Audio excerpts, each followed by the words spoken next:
라고 하는 것은 그게 뭐 그냥 단지 집으로 돌아온다는 의미는 아니고 어떻게 보면 내면 의식의 여행이다 이렇게 이야기도 할 수 있어요. 맞죠? 그 여행이라고 하는 게 실제 여행일 수도 있지만 내면 의식의 여행이다라고 볼 수도 있습니다. 리서스의 여행이라고 하는 것 자체가요.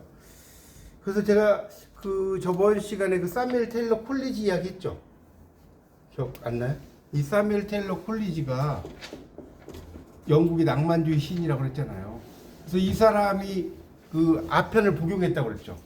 네. 아편을 복용했다고 했잖아요. 그러니까 요즘에는 뭐 향정신성 뭐 이렇게 걸리는 이때는 안 걸려요. 18세기, 19세기 뭐 19세기니까 1800년대잖아요. 뭐 그때는 뭐 그런 게 없어요. 그런 게 없어가지고 이 사람은 아편을 복용을 하고 잠을 자. 그래서 막 꿈속에 희한한 꿈을 막 꾸겠죠. 그러면 그걸 딱 기억을 했다가 여기 이제 펜하고 종이가 딱 빛에 돼 있는 거예요. 그래갖고 그걸 막 써요. 그게 뭐예요? 악마시라고 했죠. 그래서 제가 쿠블라이 칸 시가 있다고 그랬죠. 네네. 그래서 생텀이라는 영화 제가 네네. 갑자기 생각이 안 났었는데 이 생텀이라는 영화가 있어요. 이게 이제 뭐 의식의 뭐 심연 우리말로 하면 좀 어려운 말로 심연이라고 그래. 심연. 막 깊은 곳 뭐 이런 거 있잖아요. 어비스란 말 쓰는데 그런 영화예요. 그래서 여러분 이제 이 생텀이라는 영화도 같이 한번 보신 분은 없죠? 뭐 나중에 한번 봐보세요. 이 영화를 보면 이 주인공이 저는 이제 우리가 보면 문학에서 뭐 밥 먹고 사냐 그러는데 이 탐험대들이 생텀의 영화 내용은 그거예요. 탐험대들이 동굴 탐사를 해. 아주 이제 내용은 간단해요. 동굴 탐사하다가 갑자기 조난을 당해. 탐험대들이. 조난을 당해서 이제 살아남아야 할 거 아니에요. 막 그곳에서 빠져나와가지고 막 살아남아야 되는데 막 서로 간에 혈투도 일어나고 하지만 결국 한 명만 살아요. 이야기는. 한 명, only one. 한 명만 사는데 어떻게 사냐? 이 사람이 이 사뮤엘 테일러 콜리지의 어떤 그 쿠블라이 칸이라는 시가 있어요. 이 시를 낭송하면서 희망을 가지면서 살아나는 이야기. 되게 명작이에요, 이 작품이. 약간 잔인함이 있긴 한데 제가 뭐 추천한 영화 치고 나쁜 거 없죠. 한번 여러분이 이 생텀이라는 영화 뭐 이렇게 뭐 한번 꼭 좀 보세요. 생텀이라는 영화 다음 시간에 한번 그거 좀 이야기 좀 보시면 제가 이야기 좀 해드릴게요. 어쨌든 그런 그러니까 결국은 제가 사뮤엘 테일러 콜리지를 왜 이야기를 하냐면 갑자기 오디세이아에서 결국 이 사뮤엘 테일러 콜리지가 이야기하는 여행. 자, 이거 말고 이 사람은 노스부의 노래라는 시가 또 있어요. 노스부의 노래 써보세요. 이 사뮤엘 테일러 콜리지의 유명한 작품이 두 작품 있는데 첫 번째가 쿠블라이 칸이고요. 두 번째가 노스부의 노래, 늙은 어부의 노래라는 뜻이에요. 글자 보이죠? 노스부의 노래라는 작품이 있는데 The Rime of the Ancient Mariner인데 이것도 이제 결국은 여행을 이야기해서 이게 아편 먹고 쓴 시예요. 아편 복용하고. 그런데 엄청나게 환상적이에요. 저 영문학 공부하면서 야 어떻게 이렇게 시를 쓸 수 있지. 워즈워드 같은 사람은 되게 낭만적으로 쓰잖아요. 하늘에 있는 무지개를 보면 내 가슴은 뛰노라 이렇게 쓰는데 콜리지는 그렇게 쓰질 않아요. 시 자체가 막 정말 내면 의식 속에 막 들어간 여행입니다. 하여튼 이게 이제 악마시고 결국은 이 사뮤엘 테일러 콜리지가 말하는 이 두 작품 뭐라고요? 내면 의식의 여행입니다. 요걸 다루는 게 이 두 작품입니다. 쿠블라이 칸과 뭐라고요? 노스부의 노래입니다. 여러분이 그 쿠블라이 칸하고 노스부의 노래하고 요 생텀이라는 작품이 있어요. 이게 다 연결돼 있어요.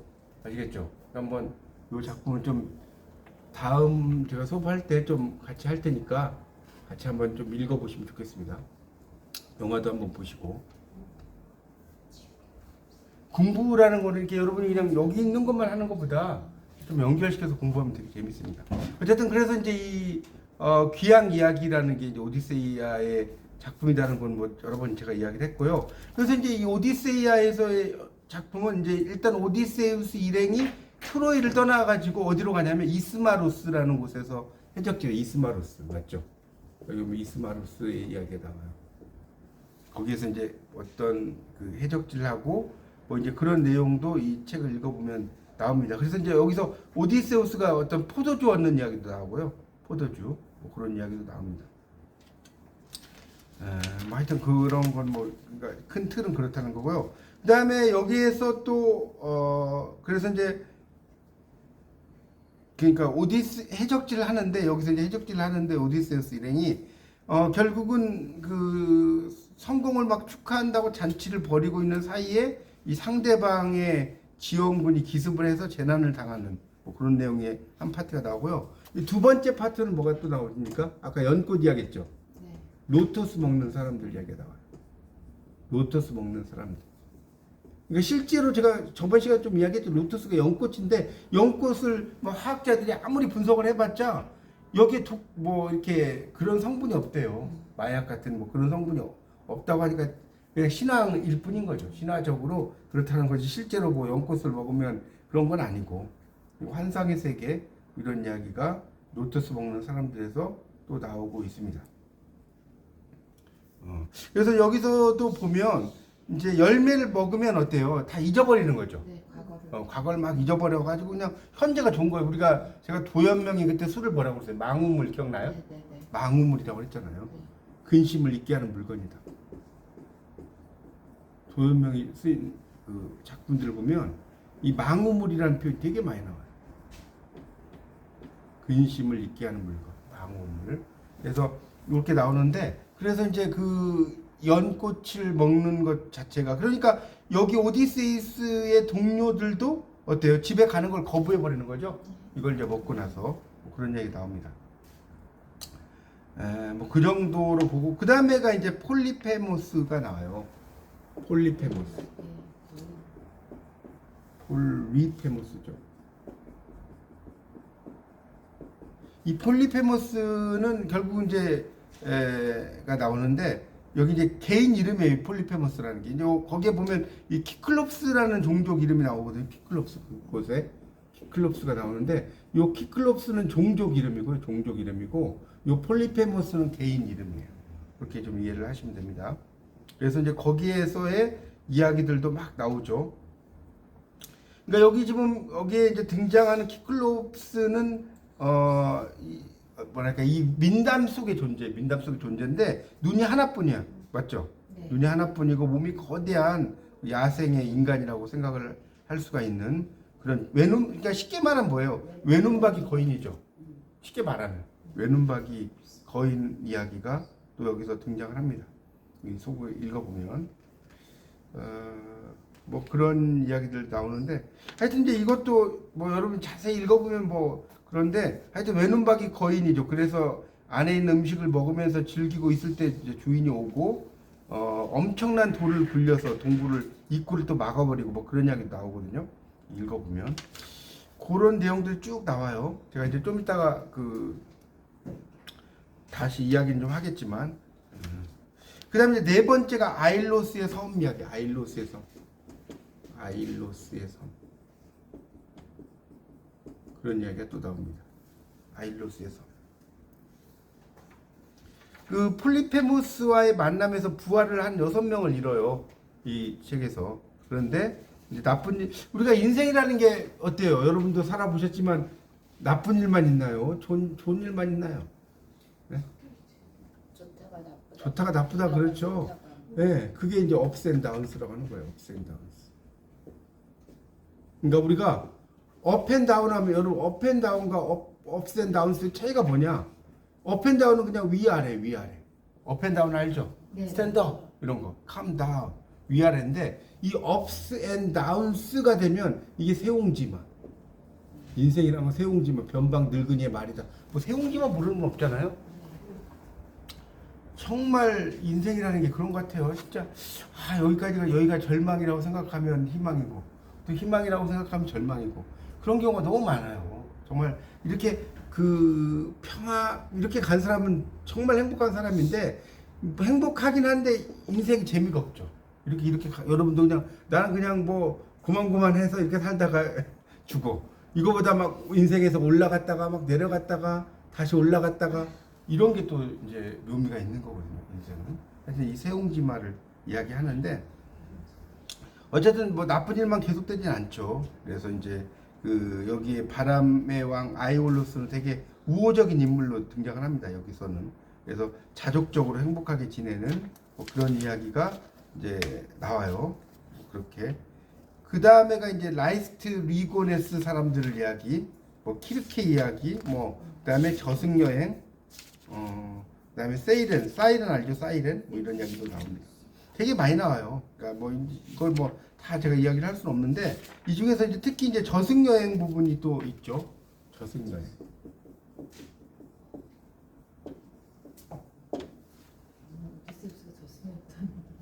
그래서 이제 그런 이야기도 나오고요. 그러니까 이 읽어보면 정말 인생의 뭐 여러 가지 이런 것들 다루고 있고, 그다음에 이제 우리가 사이렌 소리 있잖아요. 사이렌 알죠? 네, 네. 사이렌이라는 게 이제 그 어원이 이제 세이렌이잖아요. 세이렌. 우리가 요즘 소리라고 할 때, 그래서 그런 이야기들도 나옵니다. 그래서 이제 그 오디세우스의 일행이 저승에서 길을 거쳐서 이 키르케 섬이죠. 키르케 섬으로 들어와가지고 이제 있는데 뭐 자세히 나오진 않지만 어쨌든 이제 그곳에서의 이야기가 이제 사이렌 이야기예요. 사이렌에 대한 이야기. 그 사이렌이 막 그 일종의 죽음의 유혹으로 뭐 사람들을 다 죽이게 만드는 뭐 그런 이야기죠. 그런 달콤한 노래를 들으면 막 갔다가 막 다 죽게 되고 뭐 그런 이야기들이 또 등장을 합니다. 이거 말고도 뭐 칼립소의 섬 이야기도 있고 되게 이게 많이 나와요. 근데 이제 그러다가 이걸 뭐 다 이야기할 수는 없고 이제 제가 좀 이따가 작품은 이제 다시 좀 이야기할 거예요. 가장 중요한 후반부가 이제 또 중요한데 후반부가 뭐가 나옵니까? 이 책의 후반부가 오디세우스에 뭐 하는 게 나와요? 이게 22장, 23장, 24장 쪽으로 가면 집으로 돌아오잖아요. 뭐 하는 거예요? 뭐 리벤지, 리벤지, 어벤져스라는 영화 모르세요? 이 오디세우스의 복수가 나와요. 복수. 오디세우스가 복수하는 이야기가 되게 중요한 이야기예요. 이 책의 22장, 23장, 24장을 가면 이 오디세우스가 이제 막 복수를 하는 이야기 나옵니다. 그래서 이제 결국은 되게 잔인하죠. 읽어보면 오디세우스가 막 다 죽이는 이야기, 그 구원자들을 막 죽이고 뭐 그런 이야기 나오잖아요. 그런 내용들이 쭉 등장을 합니다. 그래서 이제 집에 그런 이야기들이 또 등장을 하게 돼요. 그래서 이 오디세우스라는 걸 여러분이 그냥 한 번만 읽어가지고는 참 이해하기가 쉽지 않은 내용이에요. 그렇죠? 여러분 그러니까 여러분이 이제 어차피 문화교양학과도 다니시고 이렇게 하면 이번 기회에 오디세우스를 한번 이제 사셨잖아요. 쭉 한번 또 읽어보시고 계속 반복적으로 읽어보시고 요게 이제 끝나고 나면 그 일리아드 정도, 일리아드 이 두 권만 읽으셔도 여러분은 뭐 진짜 여기 2승에 오신 보람이 있는 거예요. 네? 정말 이 두 작품을 제가 이제 모든 서양 작품은 일리아스 아니면 오디세아를 나눈다고. 이 두 작품에 인생에 정말 다양한 것이 다 들어있다는 거죠. 그래서 그런 이야기들로 되어 있습니다. 하여튼 이제 그 이야기는 이제 그렇게 돼 있다는 걸 좀 여러분 염두에 두시고 어디 있어요? 참 이준석 교수님 대단하신 것 같아요. 물론 이제 이게 번역된 작품이 있긴 한데, 그렇죠? 여기 이제 번역된 작품이 여러 가지 있긴 했는데 이제 그거를 또 뭐랄까 자기의 관점으로 다시 이렇게 또 번역을 하신 거잖아요, 맞죠? 그래서 이제 오디세이아를 이제 본격적으로 좀 들어가면 이제 1권부터 이제 4권까지를 좀 보면 제 1권 거기 1권에다가 좀 필기를 좀 하시면 좋을 것 같아요. 제 1권 이 책에 1권이 몇 페이지 있죠? 그 앞에 제 1권 있잖아요. 그 앞에 이제 추천의 말 있고 쭉 넘어가면 15페이지부터 맞죠? 15페이지부터 나오는데 이 오디세이아의 1권부터 4권까지는 어떤 이야기가 나옵니까? 1권부터 4권까지 특히 이제 1권은 어떤 이야기가 나오냐면 신들의 회의,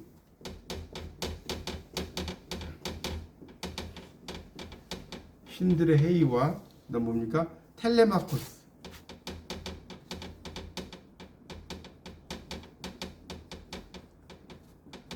출발 이야기가 나옵니다. 이 1권에서는. 그렇죠. 신들이 그러니까 1권에 여러분 1권을 읽어보셨잖아요. 1권의 이야기가 크게 어떻게 나오냐면 신들이 이제 회의를 열죠. 네, 네. 이거 책 안 읽으셨어요? 이렇게 몰랐어요. 반응을 더워서 그러죠. 오디세우스의 귀환을 논의하죠.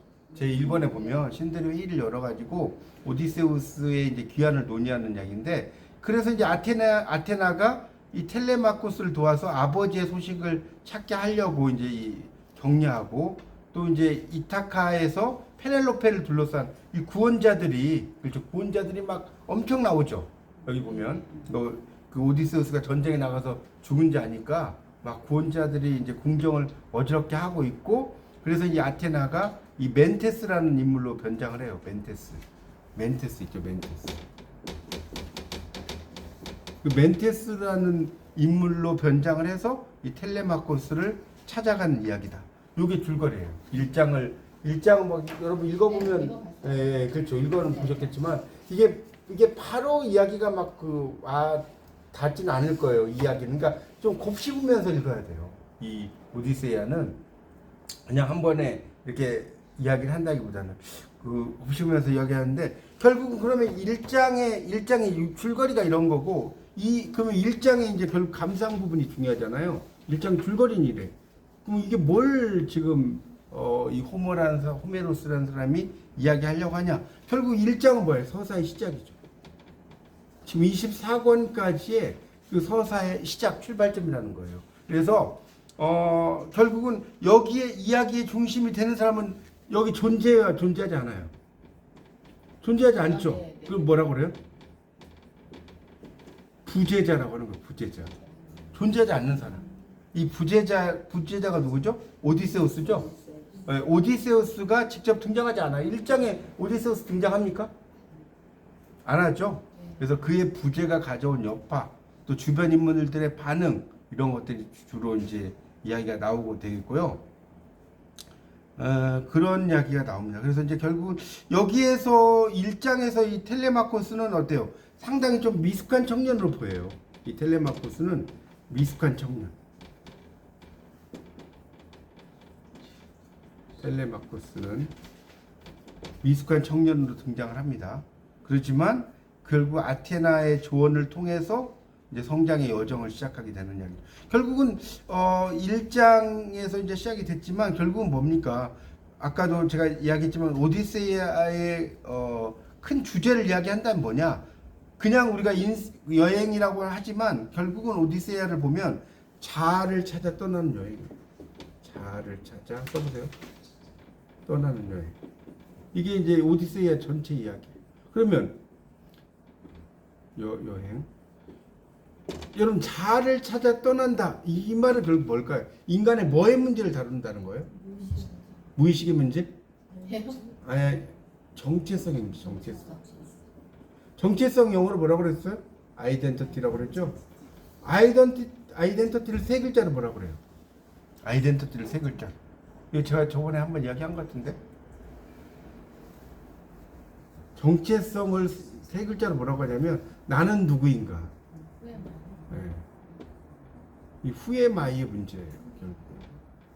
우리가 타로도 여러분 이제 전에 공부하셨지만 후에마이의 문제 아니었어요? 나는 누구인가. 이걸 다루는 거거든요. 타로 중에도 후에마이 타로 이런 게 있어요.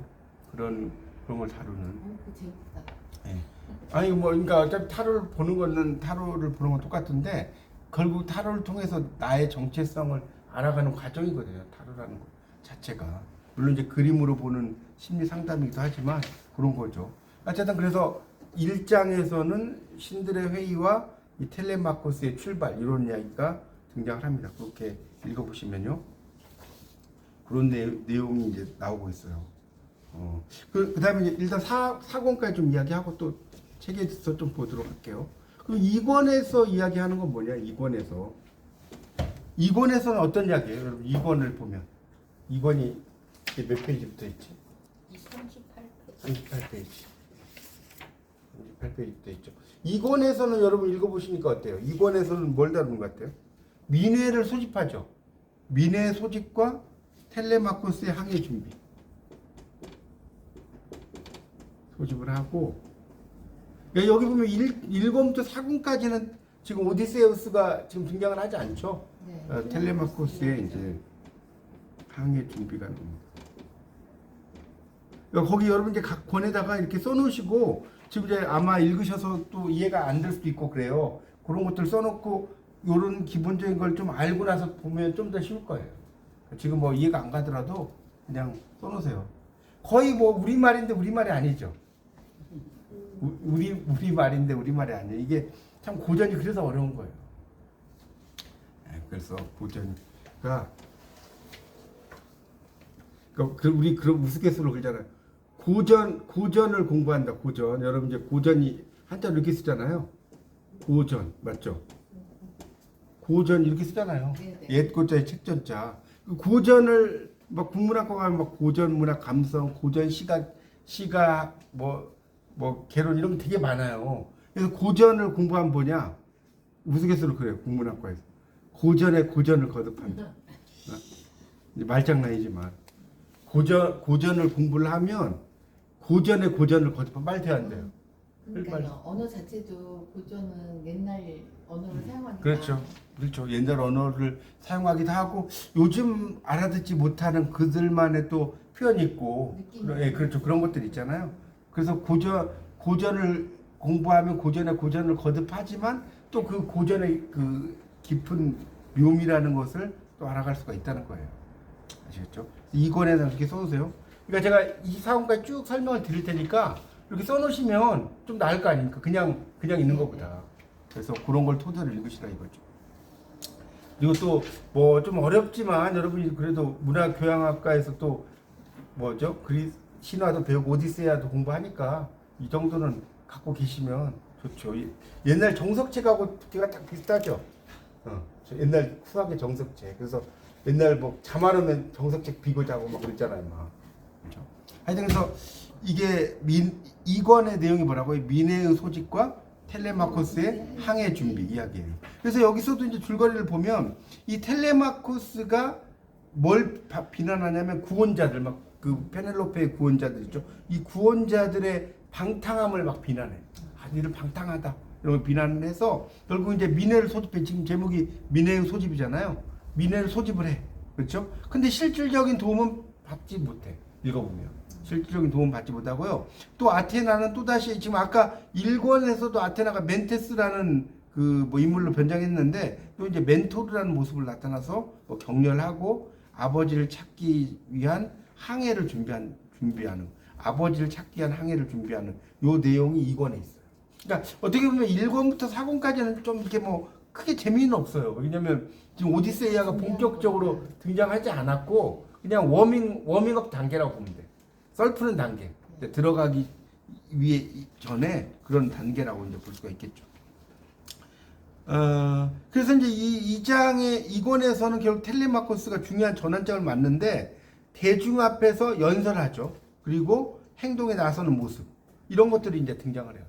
그냥 혼자 연설하는 게 아니라 이 사람들 앞에서 연설하는. 특히 이제 뭐 그리스라든지 이런 데 가면 막 사람들 앞에서 이야기하는 아고라, 우리 아고라라는 게 광장 아고라 맞죠? 아고라 광장이라는 게 있잖아요. 아고라 포비아 이런 말 들어보셨어요? 광장 공포증. 그걸 아고라 포비아라고 그래요. 이 포비아라는 게 공포라는 뜻이에요, 영어에서. 아고라라는 게 광장이고. 그래서 그 광장에서 막 사람들 앞에서 이야기를 하고 해야 되는데 그런 것을 두려워하는 사람을 광장 공포증 들어보셨죠? 네. 폐소 공포증도 있고, 클로스트로피디아, 그다음에 아고라포비아 이런 게 있는데 하여튼 아고라포비아라는 게 그런 건데 그 광장에서 그리스 시대에는 막 이야기를 하는 게 그냥 일반적인 일이었어요. 실제로. 하여튼 그렇습니다. 그래서 이 텔레마코스가 대중 앞에서 연설을 하고 행동에 나서는 모습이 상당히 나오고요. 그러니까 결국 그거는 뭐냐? 청년이 성인으로 나가는 통과 의례다. 청년이 성인 여러분 통과 의례란 말 그 문화교양학 공부하면 많이 나오죠. 통과 의례 처음 들어봐요? 많이 들어봤죠. 이 통과 의례가 영어로 뭐라고 하냐면 rite of passage라고 rite of passage. 그래서 이 right라고 하는 것이 의식이라는 뜻이고요. passage라는 게 통과라는 뜻이에요. 그러니까 우리말은 통과를 하는 의식이다. rite of passage. 통과 의례. 여러분이 통과 의뢰라는 말도 있지만 이 라이드 오브 패시지라는 말도 되게 많이 쓰는 말입니다.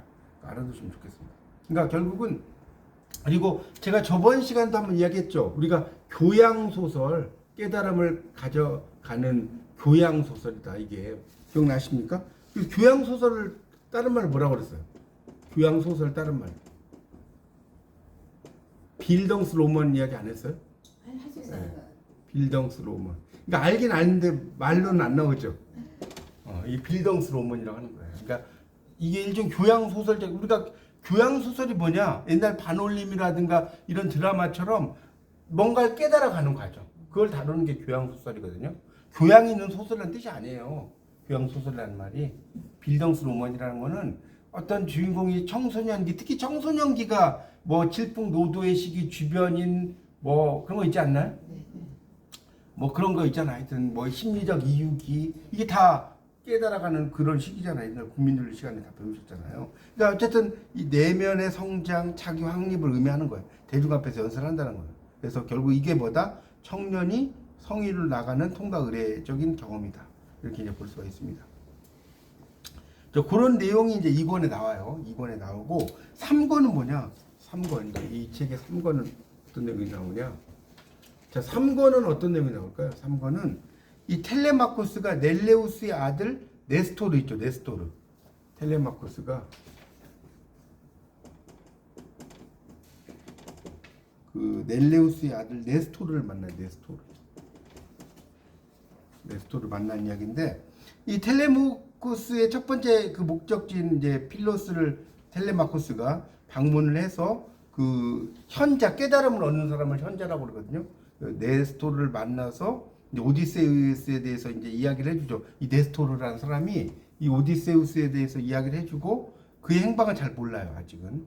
그래서 결국 이 텔레마코스가 네스토르의 아들 그 페이시스토 라토스 참 이름도 참 어려워요. 그러니까 그냥 우리나라 뭐 진짜 이름은 정말 쉬운 이름이에요. 옛날 단군시나 이런 거 공부해 보면 하여튼 그 사람 만나가지고 이제 스파르타로 향하는 이야기입니다.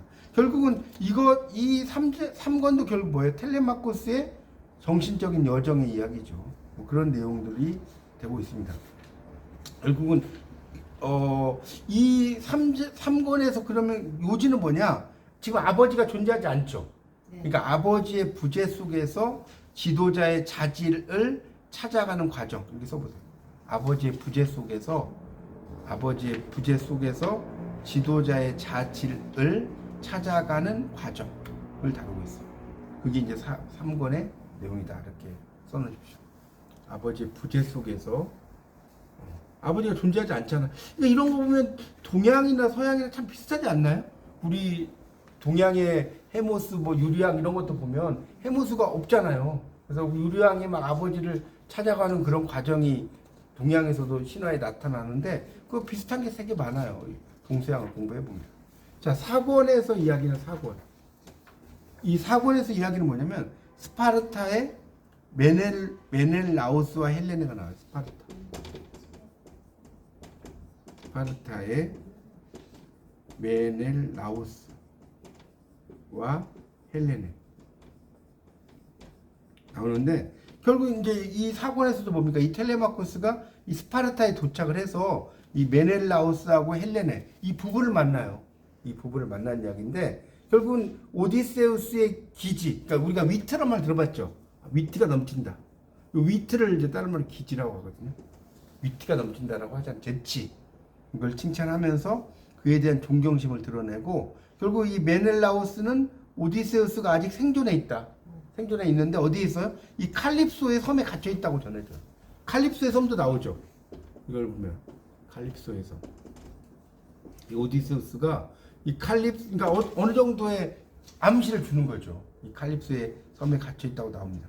그래서 결국은 이 내용의 4권에서는 결국 뭐예요? 이 텔레마코스가 그냥 영웅이 아니라 어떤 영웅이에요? 현재 영웅이에요? 과거 영웅이에요? 이 과거의 영웅들을 만나는 거죠. 과거의 영웅들을 만나서 오디세우스의 진정한 위대함을 들어요. 맞죠? 오디세우스 정말 대단하다. 그리고 내가 그러니까 자신이 누구의 아들인지를 인식하게 돼.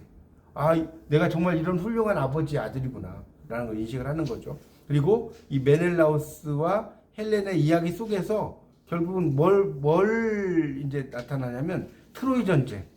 그 여운 트로이 전쟁에 우리가 일리아드하고 오디세이아에서 일리아드라는 것이 결국 한마디로 말하면 제가 저번 시간도 이야기했죠. 일리아드와 오디세이가 두 가지가 있는데 일리아드는 결국 트로이 전쟁과 관련된 그런 내용이라고 그랬잖아요. 오디세이는 이제 그것으로부터 귀환하는 이야기. 그러니까 일리아드는 트로이 전쟁의 위대한 영웅 이 아킬레우스의 활약을 다룬 전쟁 이야기. 아킬레우스 알죠? 그런 이야기고 오디세이아는 트로이 전쟁 이후에 영웅 오디세우스의 몇 년에 걸친 귀향이냐면 10년간 그냥 하루 이틀이 아니라 10년간에 걸친 귀향 이야기입니다. 그래서 이제 간신히 결국은 이제 귀환과 기억 이런 서사의 주제가 부각이 되는 겁니다. 그러니까 결국은 귀환 아버지에 대한 존재 이런 걸 하고 그리고 이제 오디세우스가 아까도 이야기했지만 처음으로 독자에게 제시가 돼요. 그러니까 4권에서 결국 제시가 되는 거예요. 그러니까 4권부터 그러니까 어떻게 보면 1권, 2권, 3권, 4권까지 좀 지루하죠. 읽어보면. 뭐 이게 뭐 그러니까 이게 뭐 그래서 이제 던져버리지 이제 재미가 없으니까. 설명만 있으니까. 그래서 결국 이 4권부터 뭐가 나오냐? 이렇게 써보세요. 서사의 긴장감. 서사의 긴장감 고조됨. 이렇게 써보세요. 4권에 이제 들어가면서 이 서사가 긴장이 되고 그런 긴장감이 드러나는 이야기가 1, 2, 3, 4권 중에 4권에 등장을 하게 됩니다. 그렇죠? 그렇게 좀 이해를 좀 하시면 됩니다. 그래서 이제 이 책에 제가 전에도 한번 좀 설명을 드렸지만 그런 이야기도 좀 했었죠. 제가 한번 했어도 다시 한번 좀 복습 차원에서 좀 이야기를 하면 결국 이제 오디세우스의 모험 이야기라고 그랬죠. 이게 오디세우스의 모험인데 쉽게 말하면 9일간의 표류를 하는 거예요. 그렇죠? 9일 동안 표류를 하다가 들어가는데 이게 보면 9일간의 표류라는 게 또 우리 사람 보면 9수가 있죠. 9수. 9수하고도 또 연결돼. 동양으로 보면 뭐 우리가 돌아가시는 분들 보면 막 29, 39 이렇게 9수의 그런 경우가 되게 많아요. 그런 말 들어보셨죠? 그래서 막 예전에 지금도 그런지 모르겠지만 29 막 이럴 때 안 하죠. 9수에 결혼도 안 하고 막 그러잖아요. 어쨌든 그 9일간의 표류를 통해서 이 사실의 세계에서 이 환상의 세계로 가는 뭐 그런 이야기고 그 여행이라는 것이 여러 가지가 있다고 했죠. 완성된 존재로 가는 과정도 있고 뭐 그런 이야기가 있다고 그랬습니다. 그리고 이제 연꽃이라는 게 로터스라는 것이 이제 마약의 그런 의미로 쓰인다는 말씀도 드렸었습니다. 그리고 오디세우스가 겪는 위험 제가 이야기도 했나요? 안 했나요? 오디세우스가 겪는 위험이 있어요. 이 지금 오디세우스가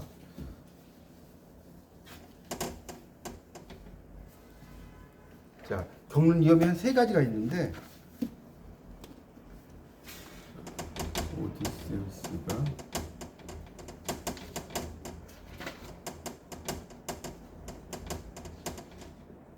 자, 첫 번째 오디세우스가 하면 위험은 뭐냐? 노골적인 폭력이에요. 노골적인 폭력을 겪고요. 자, 두 번째는 뭘까요? 두 번째는 성적인 유혹.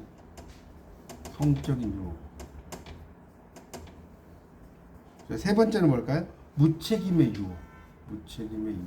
다 유혹, 폭력 이런 거죠. 자, 그런 것들을 이야기. 그러니까 결국은 이 무책임의 유혹의 대표적인 게 뭐냐라고 물어보면 로터스 먹는 사람들이에요. 맞죠? 네. 로터스가 연꽃이잖아요. 연꽃을 이제 먹어버리면 2가지가 있는데 물론 이제 과거를 있지만 정체성이 상실돼 버린 거야. 나는 누구인가? 거기다 써놓으세요. 로스트 먹는 사람들의 의미 거기다 써보세요. 1번 무책임의 유혹 연결되는 거 이게. 2번 정체성의 상실. 이 로터스 먹는 사람들의 의미가 1번이 무책임의 유혹, 2번이 정체성의 상실. 이렇게 볼 수 있습니다. 어떤 이제 학자들의 의견을 들자면 이런 거예요. 그 오디세우스의 귀향이 계속 나오지만 결국 오디세우스의 귀향의 의미가 뭐냐? 뭐 귀향 뭐 이건 계속 제가 이야기했잖아요. 이걸 가지고 이제 분석을 한다면 이런 거예요.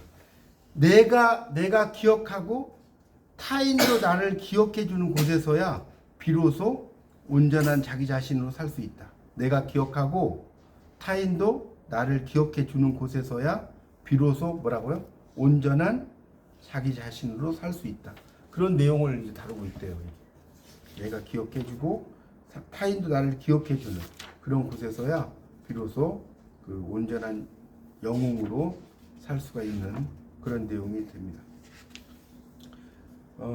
그런 그 내용을 좀 여러분 염두에 두시고 뭐 읽어보세요. 제가 뭐 여기서 작품들을 막 다 뭐 이렇게 뭐 읽을 수는 없고요. 이제 그 중에서 좀 이렇게 몇 개 발췌는 할 수 있는데 뭐 내용은 여러분이 읽고 여러분이 가장 중요한 건 공부는 여러분이 어려우니까 읽지 말아야지 이게 아니라 어렵더라도 읽어보시면서 그걸 깨달아가는 또 과정이 또 재밌는 거예요. 여러분 또 문화교양학과 다니시면 또 그 정도의 또 노력도 하시잖아요. 그래서 1권 이제 그런 이야기고 2권에 보면 보세요. 39쪽에 에오스라고 나오죠. 에오스. 2권에 거기 그림 되게 나오죠. 그래서 새벽의 여신, 장밋빛 손가락에 뭐 빛깔의 옷을 입는 것으로 그려지고 세계를 두르며 흐르는 큰 바다인 오케아노스의 물줄기에서 솟아올라 온 땅 위로 퍼져나가며 하루의 시작을 알리는 존재다. 이런 말 나오죠.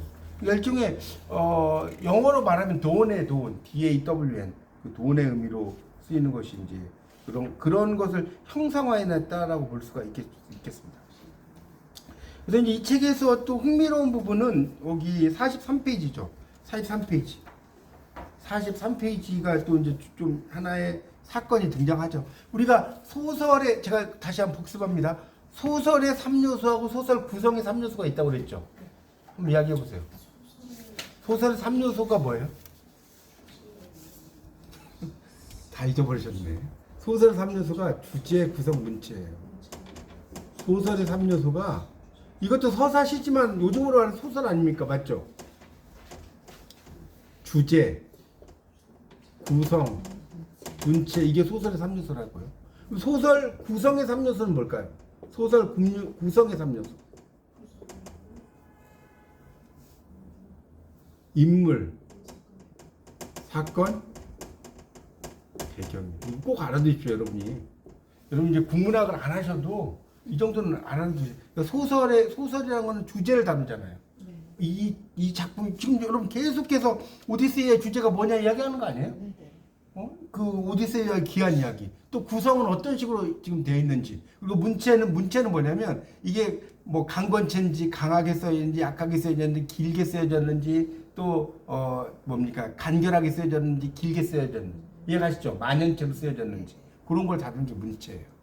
또 여성적인 말투로 쓰여졌는지 남성적인 말투로 쓰여졌는지 요게 주제 구성 문체고 이제 구성의 3요소로 들어가면 인물 나오잖아. 오디세이도 나오고 텔레마코스도 나오고 페넬로페도 나오고 그거 아닙니까? 그 다음 사건이 등장하잖아요. 이게 그냥 너무나 밋밋하면 누가 있습니까? 이렇게 재미없어서. 근데 재미없으려고 하면 꼭 하나씩 등장하잖아. 그렇죠? 이게 이거 못 읽겠다라고 하면 하나씩 등장하잖아. 그 다음에 요게 배경. 그러니까 이거 우리가 이제 배경 지식이란 말 하잖아요. 백그라운드 노리지라고 하잖아요. 여러분이 뭐든지 공부를 하려면 배경적인 지식들이 상당히 중요합니다. 어쨌든 43쪽을 보세요. 거기 두 번째 단락에 되게 중요한 거 나오죠. 두 번째 단락 찾으셨어요? 네, 내게 구원하는 젊은이들이여부터 털어놓더구나라고 나오잖아요.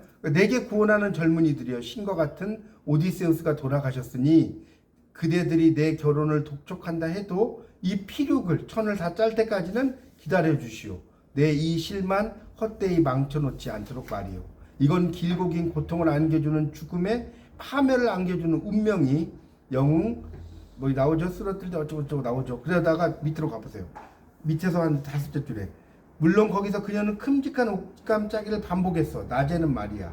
밤에는 곁에다 횃불을 걸어두곤 도로 풀어 해치기를 거듭하고 이런 식으로 꼬박 3년을 들키지도 않고 계략을 써가며 아카이아인들을 믿게 했지 뭐냐. 그러다가 계절이 다가오며 넷째가 왔지. 뭐 이런 말 나오죠. 이제 하나의 사건이 등장을 하는 거잖아요. 이렇게 한다는 등장이 또 나오게 됩니다. 그런 내용들이 이제 또 나오죠. 그래서 이제 여러분 교재의 그 44페이지에 보면 44페이지에 그 조그만하게 써져 있는 거 나오죠. 페놀로페의 계략을 알아차리는 구원자들. 우리가 구원자들에게 두 번 놀라게 되는 대목이다. 오단벌을 가지고 꾸민 계략에 3년 넘게 속아온 것도 대단하고 게다가 남의 도움으로 알게 되었다는 것도 놀랍다. 이들에게는 인간 정신의 활동에 해당하는 많은 것들이 보이지 않는데 우두머리인 안티노우스의 이름이 상징적으로 보여주는데 보세요. 이 안티라고 하는 것 자체가 반대잖아요. 우리가 안티란 말 되게 많이 쓰지 않나요, 요즘도? 이 사람 안티야. 쓰죠. 그런 말 쓰고요. 그다음에 그 누스라는 게 정신이라는 뜻이라는 거예요. 정신. 그래서 이렇게 뼈가 담긴 이름이라는 거죠. 노멘 로켄스. 그러니까 이게 일종의 그 뭡니까? 그러니까 반 인간의 어떤 생각에 반하는 그런 어떤 정신에 대한 이야기들 이런 것들도 또 다루고 있습니다. 그래서 여러분 이제 그런 내용으로 쭉 나오는 게 지금 2장의 그 내용들이 이제 쭉 이어지고 있어요. 2장에 나온 내용이 이어지고 거기 여러분 교재 그 뭡니까? 59쪽을 보세요. 59쪽. 텔레마코스 아버지를 찾아 나섰다 이런 말이 있죠. 2권의 그 59쪽에 거기 보면 이 오디세아는 오디세우스 대신에 텔레마코스 이야기로 시작된다. 제가 아들의 이야기죠. 그가 주역을 맡는 1에서 4권 그리고 15권의 일부를 전통적으로는 텔레마키아라고 부른다는 거예요. 그러니까 텔레마키아라는 게 요즘 말로 하면 뭐 마쿠스의 세계 뭐 이런 이야기예요. 우리말로 한다면 텔레마쿠스를 다루는 이야기. 그걸 마키아라고 하거든요. 텔레마키아. 그래서 아버지의 귀향을 위해서 이렇게 텔레라는 것 자체가 멀리서라는 뜻이에요. 그렇죠? 그다음에 이 마초스라고 하는 게 싸우는 이. 여러분 마초 이런 말 들어봤어요? 마초? 이 사람 마초 본성이 있어. 그게 여기서 나온 거예요. 마초 본성. 그래서 마동석 뭐 이런 그 배우 있잖아요. 그런 것이 마초잖아요. 그래서 싸우는 이. 그래서 멀리서 이렇게 싸우는 이라는 의미로 쓰이는 거예요. 그러니까 우리가 망원경이 텔레스코프잖아요. 텔레스코프. 그렇죠? 멀리서 이렇게 보는 사람 이런 의미로 먼 범위를 본다라는 그런 의미로 쓰이게 되는 거죠. 그 3권에 보면 이제 멘토르가 나와요. 62쪽 보세요. 62쪽. 62쪽에 보면 그 뭡니까? 62쪽에 두 번째 단락 정도 돼서 그러자 이번에는 지혜로운 텔레마코스가 그녀에게 대답했다. 멘토르. 그러니까 우리가 요즘에 말하는 멘토 있잖아요. 멘토. 이 사람 멘토가 있고 멘티가 있다 이러는데 그 멘토라는 것 자체가 원래 멘토르에서 나온 거예요. 이거 아시죠? 우리가 멘토, 멘티 이런 말 있잖아요. 멘토, 멘티. 내가 누군가에게 어떤 심적인 도움을 주는 사람이고 도움을 받는 사람이고 뭐 그런 거 있잖아요. 멘토, 멘티. 이 멘토라는 게 멘토르라는 사람에서 나온 거 아셨어요? 아니 몰랐어요. 사람에서 나왔어요. 사람 이름이에요, 멘토가. 원래는 멘토가 아니라 멘토르가 되는데 그것이 이제 우리가 샌드위치도 백작 이름이었잖아요. 맞죠? 네. 샌드위치 백작이 하도 노름을 좋아해갖고 그냥 중간에 뭐 대충 끼워놓고 그렇다고 말해. 이게 되게 재밌어 이런 걸 알아두면. 그래서 멘토라는 게 그 멘토의 어원이. 그러니까 결국 이 멘토르는 오디세우스의 이제 좀 오래된 친구죠. 노우라고 하죠. 노우. 그런 이야기들도 나옵니다. 그래서 그 1권에서 이제 3권 그까지 내용들 쭉 읽어보시면 그런 내용이 나와요. 그래서 여러분이 이 책을 읽을 때 하나 또 좀 재밌게 읽는 방법 중에 하나가 여기 이제 본문에 있는 이야기도 물론 나쁘진 않지만 그 중간중간에 막 그림하고 조그만 글씨 나온 것들 있죠. 나는 이거를 다 읽기가 너무나 힘들다 하면 처음에 그렇게도 해보세요. 여기 지금 막 중간에 넘기다 보면 그림 밑에 좀 다른 것보다 작은 글씨들 있잖아요. 그런 걸 이렇게 보셔도 되게 재밌습니다. 그런 것들을 보고. 그러니까 이게 여러분 이 오디세이아는 한 번에 여러분이 뭐 읽는다고 생각하면 절대 안 돼요. 한 번에 읽는다고 생각하지 마시고 이렇게 계속해서 꾸준히 읽어간다라고 생각을 하시면 됩니다. 그런 내용들로 이제 이야기들이 진행돼요. 그래서 거기만 좀 하고 좀 쉴게요. 거기 81쪽 보세요. 81쪽에 보면 이 네스토르 아테네에게 제사를 바치다라는 그림이 있죠. 거기 보면 제사 바치는 그림 있잖아요. 그래서 자신이 준비한 헤카톤베에 텔레마쿠스와 함께 왔던 이가 아테네 여신이라는 걸 알게 된 네스토르는 그녀를 위해서 제사를 바친다. 성대한 제사를 받아도 모자랄 여신을 몰라보고 기도까지 바치라고 했으니 여신의 심기를 달래야 했을 것이다. 그렇게 나오죠. 그래서 이게 보면 동양이나 서양이나 자 보세요. 제가 그 이야기 했죠. 종갓집 그런 이야기도 한번 했는데 종갓집 할 때 이렇게 쓰잖아요. 으뜸종자. 으뜸종자. 이게 이거 기억나요? 으뜸종자가 어원이 어디서 나왔다고 했어요? 이게 제사를 지내는 거예요. 제사를 지내면 제기가 있잖아요. 제기가. 여기 이게 제기예요. 제기. 제기가 있고 여기에 이게 뭐죠? 동물의 동물. 동물을 이렇게 벤 몸뚱아리. 몸뚱아리라 뭐라고 그래야지? 동물 하여튼 동물을 있잖아요. 뭐 돼지가 있고 소가 있으면 그게 있잖아. 그러면 거기 그걸 잡아가지고 배해가지고 놓으면 여기서 피가 뚝뚝 떨어져 안 떨어져요? 피가 막 뚝뚝 떨어지겠죠. 떨어지잖아요. 그래서 여러분 이 보일시자가 이렇게 쓰잖아요. 보일시자가 이렇게 쓰는 게 결국 사람이 본다는 뜻이 아니고 신이 본다는 거예요. 이거 알고 계셨어요? 사람이 본다는 뜻이 아니고 보일시자는 제사를 지내서 피가 뚝뚝 신들은 이렇게 피가 뚝뚝 떨어지는 그런 걸 되게 좋아하잖아요. 그러니까 그거를 본다는 건 사람을 본다는 뜻이 아니라고요. 그게 결국 그래서 이 종갓집 할 때 종자가 왜 이렇게 쓰냐면 신을 모신다는 거잖아요. 그런 집이잖아요. 그러니까 위패를 이렇게 모으셔서 그런 집을 우리가 으뜸종자라고 쓰는 거예요. 종갓집 할 때. 그런 의미로 또 쓰이게 됩니다. 좀 쉬었다 할게요.